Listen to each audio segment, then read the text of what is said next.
अस्सलाम वालेकुम नाजरीन, प्रोग्राम रावलपिंडी हमीद अब्बासी के साथ हमीद अब्बासी हाजिर है। आज जो हमारे मेहमान हैं वो फर्नीचर एसोसिएशन के जनरल सेक्रेटरी है सरदार साकिब साहब। आज इनसे बहुत सी बातें करेंगे, मुल्की सूरत हाल के हवाले से भी और जो ताजरों को मुश्किलात है उस हवाले से भी बातें होंगी।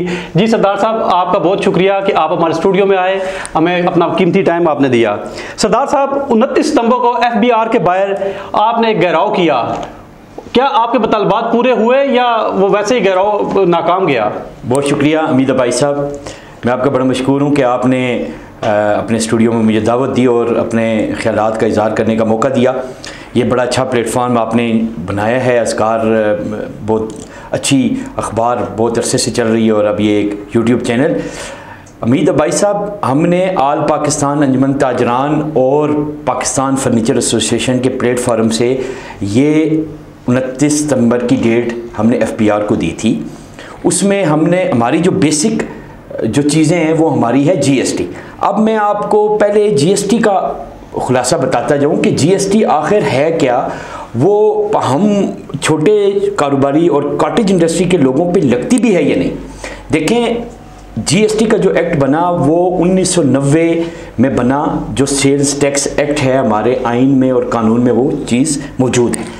अब इस गवर्नमेंट ने 1990 का जो एक्ट है उसमें तरमीम करके, इनको पता था कि ये पार्लियामेंट में से अप्रूव नहीं होना, गो इन्होंने एक सदारती ऑर्डिनेंस के तहत आरिफ अलवी साहब से साइन करवा के इसको आइन और कानून का हिस्सा बना दिया, जिसको हम सरदस्त मुस्तरद करते हैं। देखिए GST है क्या। GST सर एक दफ़ा लगता है। दो किस्म की प्लेटफॉर्म है, एक है इंपोर्टर, एक है मैन्युफैक्चरर। आप इन दो बंदों पे GST हर सूरत लागू होता है। जब चीज़ इंपोर्ट होती है तो उस पर इंपोर्टर टैक्स देता है और GST पूरा 17% उस पर आ रहा होता है। जब मैन्युफैक्चरर बड़े लेवल पे कोई भी चीज़ मैन्युफैक्चरिंग कर रहा होता है तो उस पर 17% GST लागू हो चुकी होती है। फिर वहाँ से आता है, आगे चीज़ शिफ्ट होती है और निचले दर्जे तक आते आते वो रिटेलर तक आ जाती है। अब ये रिटेलर को कह रहे हैं कि आप GST दें। मेरे भाई, आप दो दफ़ा GST चार्ज नहीं कर सकते। आप या इंपोर्टर से लें या मैन्युफैक्चरर से लें या GST हम नीचे तक पॉइंट ऑफ सेल। अब हमने उनसे बात की। मैं 29 सितंबर वाली बात पर भी आता हूं क्योंकि रेलिवेंट क्वेश्चन आपने किया, मैं उससे डिटेल दूं। हमने जब उनके साथ मीटिंग की तो हमने उनको कहा आप पॉइंट ऑफ सेल दुबई की तरह लगाना चाहते हैं तो हमें कोई एतराज़ नहीं। आप हमारे छोटे सब दुकानदारों पे, छोटे तमाम सेक्टर्स पे आप पॉइंट ऑफ सेल लगा दें, लेकिन पॉइंट ऑफ सेल लगाने से पहले आपको इंपोर्टर और मैन्युफैक्चरर से ख़त्म करनी होगी सेल्स टैक्स। आप उनसे ख़त्म करें, आप हमें बताएं कि हमने देना है। हमें पता होगा कि हमने 100 की चीज़ 117 रुपये में नहीं लेनी इंपोर्टर से या मैन्युफैक्चरर से। हम आएंगे नीचे पॉइंट ऑफ सेल पे, हमने हमीद भाई साहब हमारे पास आते हैं, 100 रुपये की चीज़ लेते हैं, हम 117 की आपको बेच के अपनी डॉक्यूमेंटेशन कंप्लीट करके हम पॉइंट ऑफ सेल के तहत आपको रसीद देंगे और वो GST हम पाबंद होंगे FBR को देने के लिए और गवर्नमेंट ऑफ पाकिस्तान को देने। लेकिन अगर हम ऊपर इंपोर्टर को और मैन्युफैक्चरर को GST ऑलरेडी पे कर रहे हैं तो फिर हम पॉइंट ऑफ सेल लगा के फिर हमीद भाई साहब पे 17% सेल्स टैक्स, ये हमारा बेसिक मुतालबा है। उसके बाद जब हमने 29 सितंबर की कॉल दी तो उसमें बहुत सारे बल्कि आप लोग 11 में उधर ही मौजूद था, आप 11 बजे तक रात को उधर रहे। उसके बाद आपकी एक उनके साथ कुछ हुई बातें, तो आपका उन्होंने जो लोग थे आपके बुलाए, उन्होंने उस पर क्या हुआ, आखिरी उन्होंने क्या मुतालबात मंजूर किए या नहीं किए? हमीद भाई साहब, हम यहाँ से पूरे पिंडी अपनी क़यादत के साथ हमने अपने पूरे जोश जज्बे के साथ अवाम को शऊर दिया, उनको बाहर निकाला। छोटा ताजर 5-7 हज़ार से ज़्यादा की तादाद में आपने देखा, मीडिया ने बहुत अच्छी कवरेज दी, हम उनके मशकूर हैं। वहाँ जब हम FBR के गेट के सामने पहुँचे तो पार्लियामेंट का इजलास भी जारी था। हम ये एक्सपेक्ट कर रहे थे कि कोई पार्लियामेंट के अपोजिशन ही आ जाएगी हमारे धरने में कि क्यों बैठे हो भाई, हमें बताएं। लेकिन जब वहाँ पे हम पहुँचे तो FBR वालों ने डिले टेक्टिक्स शुरू कर दी और फिर रात को 11 बजे तक हम वहाँ पे रहे। 11 बजे के बाद उन्होंने हमारे साथ मुज़ाकरात किए और 10 रुकनी कमेटी हमारी बना के हमने अंदर मीटिंग की। देखें उस मीटिंग के ख़द ख्याल भी आपको बयान करता जाऊँ। उस मीटिंग में FBR हर चीज़ कहता है कि आप ठीक कह रहे हैं। मैं उसका एक पस मंज़र आपको बयान करूं कि जो आज के चेयरमैन हैं डॉक्टर इशफाक साहब, ये FBR की पिछले साल सेल्स टैक्स कमेटी के चेयरमैन भी थे।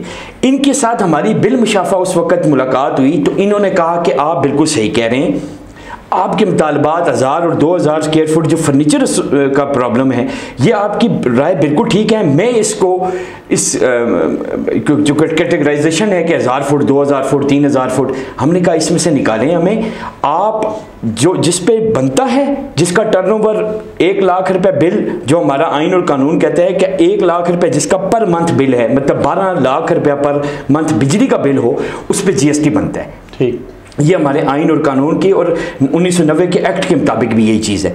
तो हमीद भाई साहब, जब हमने उनसे बात की तो हमने जाके कहा कि इशफाक साहब आपने हमसे कमिटमेंट की थी, आप ख़त्म कर दें, हम चले जाते हैं। उन्होंने कहा भाई बात आपकी सारी सही है, वहाँ पे एक ब्रिगेडियर साहब भी बैठे थे, उन्होंने कहा बात आप सारी सही कर रहे हैं, लेकिन हम क्या करें, हम मजबूर हैं। IMF और FATF के साथ हमारे मायदे साइन हो चुके हैं, अब हमारे लिए ये मुश्किल है। फिर भी उन्होंने कहा कि हम आपकी वज़ीर-ए-आज़म हाउस में और वज़ीर-ए-आज़म साहब तक ये बातें पहुँचाएँगे। फिर हमने उनको 26 अक्टूबर की एक डेडलाइन दी। उस डेडलाइन में हमने उनको कहा कि अब 26 तारीख तक, क्योंकि 12 रबीउल अव्वल का महीना और 12 रबीउल अव्वल 19 को दी, पहले हमने 19-20 की तारीख दी, फिर 12 रबीउल अव्वल की वजह से हमने एक्सटेंड करके इसको 26 अक्टूबर किया, ताकि ये हुकूमत FBR को होश के नाखुन ले और हमारे से 26 अक्टूबर से पहले जो हमारे जायज़ मुतालबात हैं। इस मुल्क का अलमिया ये है कि इस मुल्क में कभी भी वज़ीर ख़ज़ाना हमारा इलेक्टेड MNA नहीं आया। हमीद भाई साहब 74 साल हो गए, हमारा कोई भी इलेक्टेड MNA वज़ारत ख़ज़ाना का वज़ीर नहीं बना। पहली दफ़ा इमरान खान साहब ने एक इलेक्टेड MNA जिनका नाम असद उमर था, उनको वज़ीर ख़ज़ाना बनाया और वो बहुत अच्छा काम कर रहे थे। गो के मेरी जमात से नहीं है, लेकिन जो अच्छे काम है वो हमें उसको सराहना चाहिए। तो जब असद उमर साहब के साथ हमारी इसी अहमद अज़हर के साथ, असद उमर के साथ इसी टॉपिक्स पे बात हुई, तो उन्होंने पार्लियामेंट ऑफ पाकिस्तान से एक बिल पास कराया जो था फिक्स टैक्स निज़ाम। ये छोटा ताजर है जो काटेज इंडस्ट्री है, उसको हम ये कह रहे थे कि असद उमर साहब आप एक ऐसा फिक्स टैक्स निज़ाम ले आएँ जिसको हर ताजर ईजीली अडॉप्ट कर सके और FBR की चोरी में से बच सके। तो सरदार साहब, इसका मतलब है कि आपने इतनी जदोजहद की, रावलपिंडी से पूरे मुल्क से ताजर आए, FBR के बाद एहतजाज हुआ, लेकिन आपके मुतालबात मंजूर नहीं किए गए? नहीं, मुतालबात तो बिल्कुल मंजूर नहीं किए गए जी। हमारे 12:30 बजे तक मीटिंग जारी रही, हम 10 बंदे थे उस मीटिंग में, और उस मीटिंग का एंड कुछ अच्छा नहीं हुआ और हमने फिर 26 अक्टूबर की डेट दी। ये जो 26 अक्टूबर को आपने कॉल दी, ये किस जगह पे आप धरना दे रहे हैं? इंशाअल्लाह ताला हमीद भाई साहब, अगर हमारा जो जायज़ मुतालबात काटेज इंडस्ट्री के लोगों के और हमारे फर्नीचर एसोसिएशन के और अंजुमन ताजरान के रिलेटेड जो लोग हैं जो काटेज इंडस्ट्री से बिलोंग करते हैं, जो छोटे ताजर हैं, अगर उनके मुतालबात 26 तारीख से पहले ना मानेंगे तो इंशाअल्लाह ताला एक बहुत बड़ी तादाद में लोग लेके हम फैज़ाबाद धरने की कॉल दी हुई है कि हम फैज़ाबाद में बैठेंगे और ताहाल बैठेंगे और ता वक्त बैठेंगे जब तक हमारे मुज़ाकरात और हमारे मुतालबात माने नहीं जाते। अच्छा सरदार साहब, एक बात ये है कि इस वक्त मुल्क की जो सिस्टम है बिल्कुल दरम बरम है, क्या आपकी फर्नीचर जो इंडस्ट्री है उस पर भी कोई इसका असर पड़ा है? आपके फोम, विन बोर्ड और दूसरा इस किस्म की जो चीज़ें, उनके भी रेट बढ़े हैं या वो एज इट उधर ही हैं? हमीद भाई साहब, बड़ा अच्छा सवाल किया आपने। मैं एक दिन प्रोग्राम देख रहा था जियो पे, एक साहब बैठे थे, मैं उनका नाम नहीं लूँगा, वो एंकर उनसे सवाल करता है कि यार इन्फ्लेशन 11-12 पे पहुंच गई है तो आपकी हुकूमत क्या कर रही है? तो उन्होंने कहा जी नहीं, कुछ नहीं होता जी, जब तक ये 150 रुपये नहीं जाती तो कोई फ़र्क नहीं पड़ता। मैं हैरत से कि ये हुकूमती नुमाइंदा एक जियो नेशनल टीवी पे आके बैठ के इस तरह की मज़ाक़-खेज़ बात कर रहा है कि यार 150 इन्फ्लेशन, और भाई उनको पता ही नहीं कि 11-12 की इन्फ्लेशन का क्या मतलब है। एक अमीर साहब ये बात। दूसरी ये है कि देखें, मैं फर्नीचर से बिलोंग करता हूँ, फर्नीचर की इंडस्ट्री से बिलोंग करता हूँ। हमारी अमीर भाई साहब बाखुदा हमारा फॉर्म फिर जुमे को 30% महंगा हो रहा है because of high rise of petroleum products. उसकी वजह यह है कि पेट्रोल की प्राइस ऊपर जा रही है, डॉलर थमने का नाम नहीं ले रहा, आपकी इंपोर्ट ड्यूटियाँ 200% तक बढ़ चुकी हैं, तो फोम प्राइजेस बढ़ के आज फोम प्राइजेस 250% तक बढ़ चुका है। अब नए रेट्स विंडबोर्ड लकड़ी के जो इंपोर्ट चीज़ें हम चैनल वगैरह जो इंपोर्ट हो रहे हैं, वो स्पेशली जो पॉलिश आइटम्स हैं जो हमारे छोटे कारखाने वाले यूज़ करते हैं, जो फर्नीचर को पॉलिश की जाती है, उसका थिनर स्पिरिट वगैरह लेकर हो गया, और जो उनके वो 150-150 रुपया पर क्वार्टर महंगे हो गए। भाई मैं वज़ीर आज़म साहब को इस प्लेटफार्म पे, आपके प्लेटफार्म से बैठ के वज़ीर आज़म साहब से ये अपील करता हूँ कि खुदारा इस महंगाई के जिन को काबू करें, नहीं तो ये लोग एट दी एंड जब भूख से मरेंगे, अफलास से मरेंगे, फिर ये नफसा नफसी का आलम स्टार्ट हो जाएगा। हमीद भाई साहब, आपके पास गाड़ी है तो दूसरा बंदा रोक के कहेगा मेरे पास खाने के लिए नहीं है, तुम गाड़ी में सफ़र कर रहे हो। फिर यहाँ पे एक और तरह का इन्वायरमेंट मैं फ्यूचर में देख रहा हूँ कि अगर खान साहब ने और इस मुल्क की अदलिया ने, इस मुल्क की मोअज़्ज़ज़ फ़ौज ने इस पे काबू ना पाया, बैठे सर जोड़ के कोई बेहतरीन निज़ाम ना लेके आए, और आने वाले दिनों में इन्होंने ये डॉलर, ये पेट्रोल और पेट्रोलियम में सुनवा, तो मुझे नहीं लग रहा कि ये रुकेंगी, क्योंकि 15 तारीख को फिर 5 रुपये बढ़ाने के चक्कर में ये। और मैं आपको एक ख़ास बात बताऊं कि इस दफ़ा जो 4 रुपये पेट्रोल बढ़ा, ये 25 रुपये की समरी गई हुई थी, जो खान साहब ने बड़ी मेहरबानी की। उन्होंने कहा जी ये 25 रुपये गट्ठे बढ़ा लिए तो बड़ा प्रॉब्लम बन जाएगा, तो इन्होंने 4 रुपये बढ़ाए, ये 15 तारीख को फिर 5 रुपये बढ़ जाएंगे। तो मैं तो पेट्रोल 150+ देख रहा हूँ अमीर साहब, और अपने प्रोडक्ट तो खैर हमारे। अच्छा सरदार साहब, इस वक्त जो सूरत हाल है, मुल्की सिस्टम दरम बरम हुआ है, महंगाई भी है, लेकिन इस वक्त जो गरीब लोग हैं वो अपने बच्चियों के हाथ भी पीले करते हैं, लेकिन उसमें जहेज़ में फर्नीचर बड़ी आइटम समझी जाती है। आपके पास जो लोग आ रहे हैं इस वक्त शादी ब्याह के लिए, वो क्या वो उसी तरह हाई उसका जो होता है सिलसिला के अच्छा फर्नीचर बनाना है, उसी तरह सिलसिला है, या उसमें कुछ वो कहते हैं कि ये हल्का सा बना दें या कुछ? अमीर साहब, मैं आपको बताऊं कि जो फर्नीचर है ये आम रोज़मर्रा की ज़रूरत है, फिर उसमें हमने अपनी बच्चियाँ, हमारा एक कल्चर ऐसा बन चुका है कि हमने अपनी बच्ची को कुछ ना कुछ जेज़ दे के, कुछ ना कुछ दे के उसको रुखसत करना है, गो वो हमारी बहन बेटी जो भी हो। तो आजकल हालात लोगों की ये हैं कि हम रोज़ के बुनियादों पर लोगों को देखते हैं कि वो बहुत मुश्किल हालात में, तंगदस्ती के हालात में लोग आते हैं, और हमारे फर्नीचर वालों से हम भी कोई कोशिश करते हैं कि अपनी तरफ से जितनी मदद इमदाद हो सके, लेकिन लोगों की बिल्कुल बाइंग पावर नहीं रही। जिस बाइंग पावर की ना होने की वजह से फर्नीचर इंडस्ट्री, और फिर आप कोई भी कारोबार देख लें, आप भी इस माशरे का हिस्सा हैं, आप बहुत सारे कारोबार आपकी नज़र से गुजरते हैं। मैं आपको आखिर में एक बहुत छोटी सी मिसाल देता हूँ कि कल हमारे यहाँ पे कुरी रोड पे एक ऐसा सानिया हुआ जिसने मुझे रोंगटे खड़े कर दिए। एक चौधरी नदीम साहब हैं मजिस्ट्रेट, और ख्वाजा फैसल साहब हैं हमारे भाई हैं, वो आए मजिस्ट्रेट, और उनके साथ उन्होंने पुलिस साथ लेके आए, और एक 3 गोश्त वालों से उन्होंने रेट लिया कि छोटे गोश्त का क्या रेट है, और तीनों को उन्होंने साथ इकट्ठा करके उन तीनों पे इस्तखासा दे रहे थे। मतलब इस्तखासी का मतलब ये है कि डायरेक्ट FIR। तो मैं वहाँ मौके पे, उन्होंने मुझे बुला लिया, मैं मौके पे चला गया, मैंने ख्वाजा फैसल साहब से रिक्वेस्ट की, मैंने कहा सर आप FIR मत दें। क्यों देते हैं FIR? उन्होंने कहा जी ये 1300 रुपया किलो गोश्त बेच रहा है छोटा। मैंने कहा फैसल साहब, आप इस माशरे का हिस्सा हैं, इस ड्यूटी के अलावा आप भी हमारी तरह एक आम लोग बंदे हैं, और आप भी एक घर निज़ाम चला रहे हैं, आपका भी एक घर है। आप मुझे बताएं 1000 रुपया किलो गोश्त कहाँ मिल रहा है?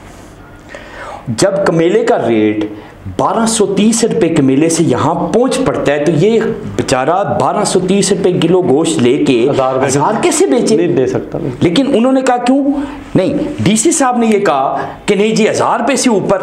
अब मैंने उनको कहा कि ये DC साहब को आप लोगों ने बताना है कि ग्राउंड रियलिटीज़ क्या हैं। बिल्कुल सही बात। आपने जड़ों से माफिया को पकड़े, आपने शाखों को हाथ लगाया हुआ है।